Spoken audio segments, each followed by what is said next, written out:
Ini adalah replika patung gajah pigmi yang terletak di Pekan Telupit ini.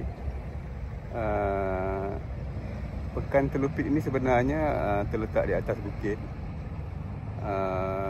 dan dikelilingi oleh bukit-bukit yang lain, dan dia punya signature kepada Pekan Telupit ini adalah gajah pigmi, kerana daerah Telupit ini popular dengan populasi gajah pigmi yang macam ini, kecil saja. Tapi sebenarnya gajah pigmi susah nak dijumpai sekarang ini kerana katanya populasinya sudah mula merosot. Ini dia, sebesar ini gajah pigmi, kecil saja. Kelilingnya adalah Pekan Telupit. Nampak bukit-bukit di belakang tu. Ya, beli nasi, saya apa? Beli apa?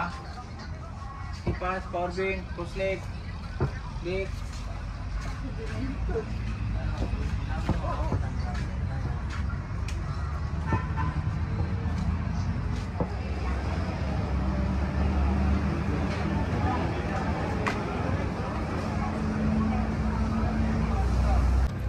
Pekan Telupit ini terletak di tengah-tengah negeri Sabah. Kalau dari Telupit ni nak ke Sandakan mengambil masa 2 jam, dan kalau nak pergi ke Kota Kinabalu mengambil masa 4 jam, dan dari sini ke Kundasang makan masa 1 jam setengah daripada Telupit ni. Dan Telupit ini dikenali sebagai bandar bukit sebab dia terletak di atas bukit sebenarnya. Bandar Gembira. Dan Telupit baru-baru ni dinobatkan sebagai antara 10 bandar paling bahagia. Antara 10 bandar atau pekan yang paling bahagia di Malaysia.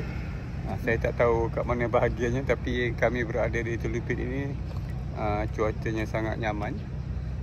Sebab dia dikelilingi oleh bukit-bukit dan waktu paginya penuh dengan kabus ya.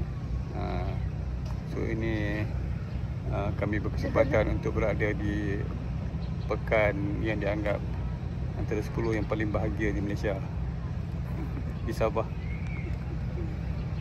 Berapa